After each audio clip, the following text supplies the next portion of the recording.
Alright, welcome back to Belay Masterclass. In previous episodes I explained every single piece of gear involved in sport climbing, so now you know how far you can push it and when it could fail. And now we can put all of that in practice. In this video I will start from top rope belaying, and then in the follow-up videos I will cover lead belaying and my mega study on soft catches, where I'm gonna compare different techniques to give a soft catch and challenge some of the old myths, and then later some sketchy belaying situations. And before I begin, two quick notes. First of all, I'm not gonna talk about how to use belaying devices in these videos, because I covered that deeply in this video. So if you are new to climbing, this is a prerequisite before you continue watching. And the second one I will try to illustrate. Imagine you want to take your friend for a ride with a car, but you don't know how to drive. Chances are you wouldn't just watch a YouTube video. Here now I'm demonstrating the steering wheel. I got this. Let's go. While YouTube is great for gathering information, you still need an experienced person next to you when you're practicing your skills. All right. Let's do some top roping, shall we? So the first question, which goes through my mind as a belayer, is what's at the anchor? And actually most of the people ignore this question, and you shouldn't. I'm not gonna go too deep into anchors in this video, but as a bare minimum you should make sure that you're not gonna top rope on a single quick draw. And in situation where you cannot see the anchor, if it's hidden or too far for you to see, you should ask a person who set the top rope if it's safe to top rope on it. Next, we need to decide which end of the rope we're gonna use for climbing. And in general, there are two situations. One like this, where one end of the rope goes through the quick draws, while the other one goes straight to the anchor. And the second one is where both of the ends go straight to the anchor. This case is more common in climbing gyms, where the walls are not overhanging. So let's say this is the anchor of our route, and the rope is already clipped in. In general, you want to avoid your rope from twisting. So if you know from which side your climber will be approaching the anchor, it's a good idea to belay from the other side. So if the climber is coming from the right, belaying on the left strand of the rope makes more sense. While sometimes the anchor might be facing the wall. In that case, it's better to belay on the strand which goes out from the wall and let the climber approach closer to the wall. If you do this, then there is no way to twist the ropes. However, if you would belay on the rope which is closer to the wall and you go far away, now you can twist the ropes as the climber is approaching. While outside, like we are today, it's more likely that somebody did the route on lead, and in that case you will have one of the ends going through the quick draws, and in this case you have to evaluate the risk of human bowling. If the route is overhanging and the climber is on the rope end which goes to the anchor, that might end up in unnecessarily big swing out. Same happens if the route is traversing to the side. Here, even getting back to the route might be very complicated. So to avoid such problems, it's best to climb on the rope which goes through the quick draws.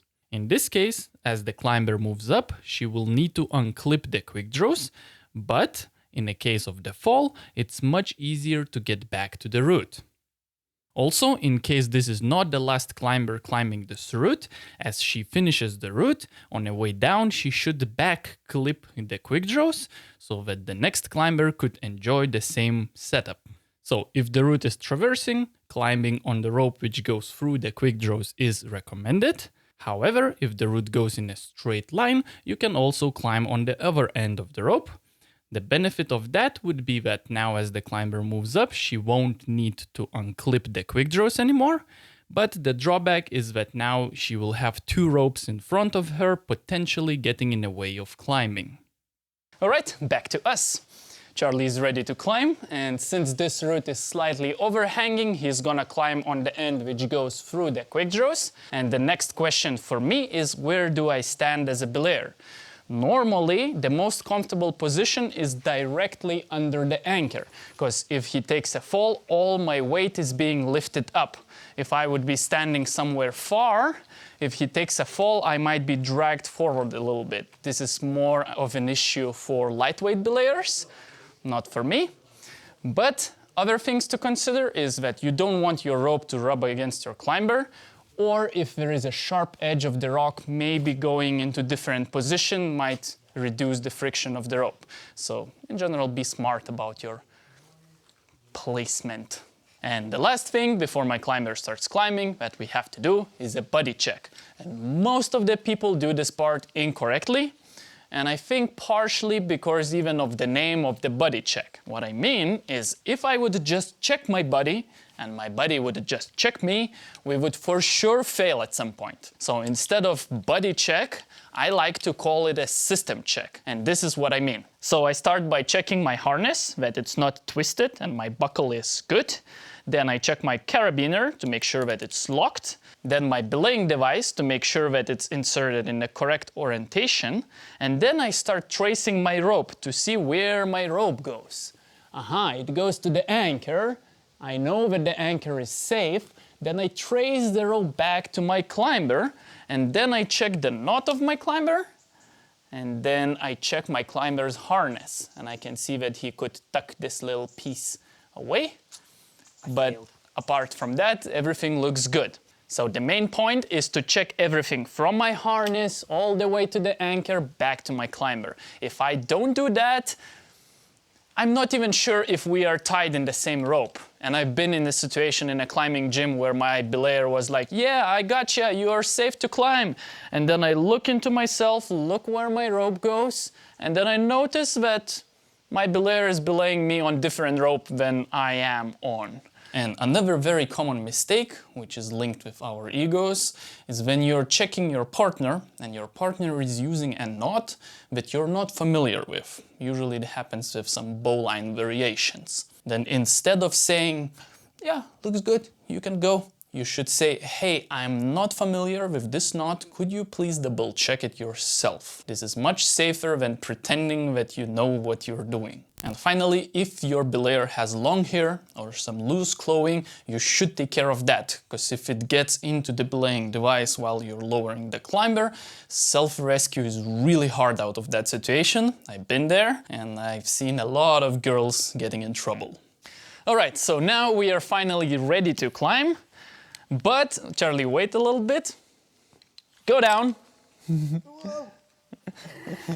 So before the climber goes up, it's super important to establish a good communication between your climber and your belayer. So before my climber goes up, he has to say climbing, and I have to respond climb on. Because if we don't do that, my climber might start climbing and I will be doing something else and not be belaying him. And he doesn't know that. And as a climber, you don't have to even look back, is my belayer with me? You just say climbing, you have a response, climb on, and you know that your belayer is with you. Okay, climb in. Climb on. And here again, if you're climbing with somebody much more experienced, you might trust them so much and think that they will always watch you and neglect this communication. But we are all humans, we can get distracted. So having this little mantra of climbing, climb on, and then you start climbing can save you from a lot of troubles, and then you don't have to look back if your belayer is with you. You heard him saying climb on.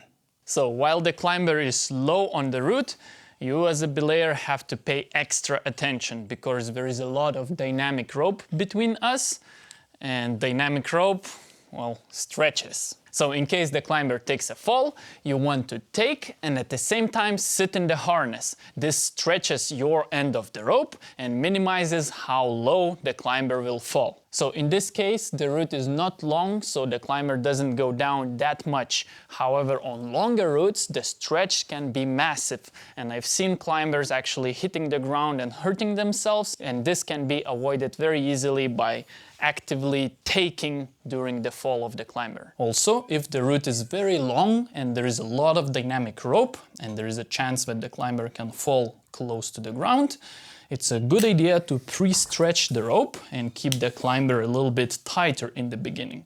However, it doesn't mean that you have to do this on every single route, and as you gain more experience in belaying, you will learn when and how tight you want to keep your climber. Alright, let's continue.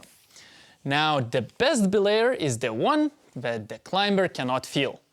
So do not try to help the climber by keeping the constant tension on the rope, because in that case the climber cannot feel his balance very well, and I actually might even pull him off the wall in situations where it gets overhanging or the route starts traversing to the side. Also, when the climber finishes the route, there will be always this question, did he do the route himself or I kind of helped him? So, unnecessary. In other words, the climber should feel me only if he asks for it, but at the same time there should be no unnecessary loops of slack dangling under his legs. Now, if the climber needs your help, he's gonna say take. Take. Gotcha. And here it is important to let the climber be the boss. If I see him pulling up, it doesn't mean that he wants to climb. He said take, I continue taking until he says climbing or something else. So don't try to guess what's in the mind of your climber. Instead, listen for his orders. Okay, climbing. Whew! You picked an easy route, Ben. I picked an easy route? You picked an easy route for this. Well, what else are you gonna top rope? It was sarcasm, it's not easy. Okay, unclipping. Yep.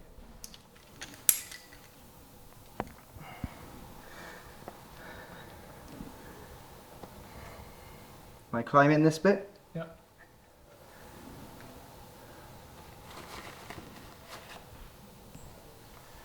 You said there's a heel hook here. Yeah.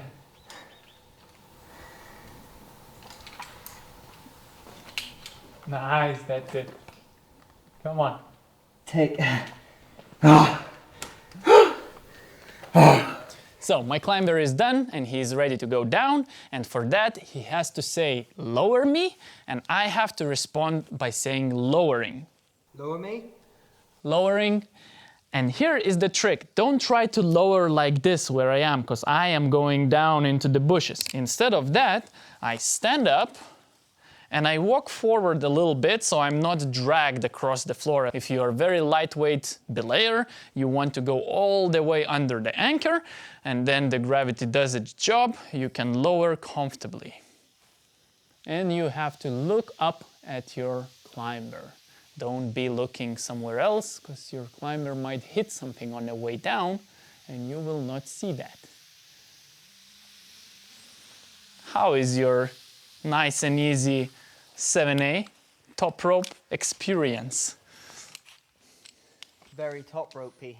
Very top ropey. So instead of this, Anna, wait a second, stop. Now Anna, start walking forward. Don't lower him, just walk forward. As she walks forward, she is actively lowering the climber.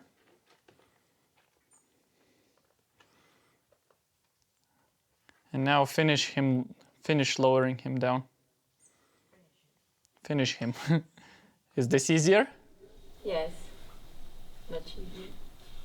All right, now the most common mistakes of top roping. First one is not taking hard when your climber is falling close to the ground. The second one is constantly dragging your climber up and not letting them explore the joy of movement on the wall. Next issue is a little bit more serious.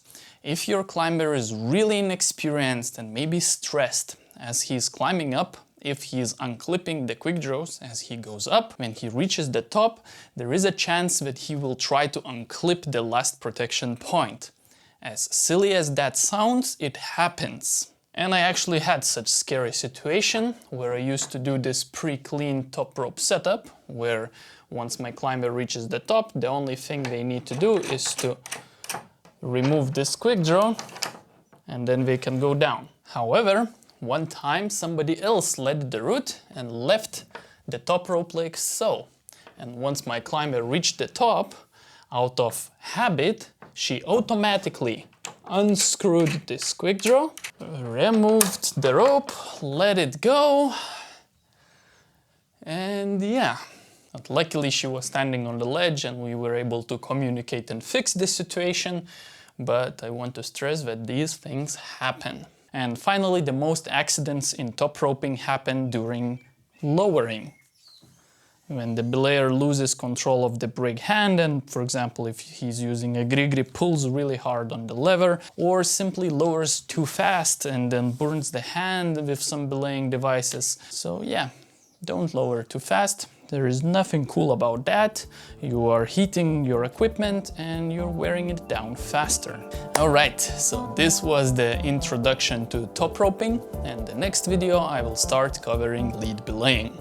And for now, huge thank you for Mammoth and for my Patreons for supporting all of this video series. And if you are benefiting from it a lot and you want some karma points, I've heard some rumors that there are karma points in that website. And yeah, hope you enjoyed this one, enjoy climbing, and see you in the next one.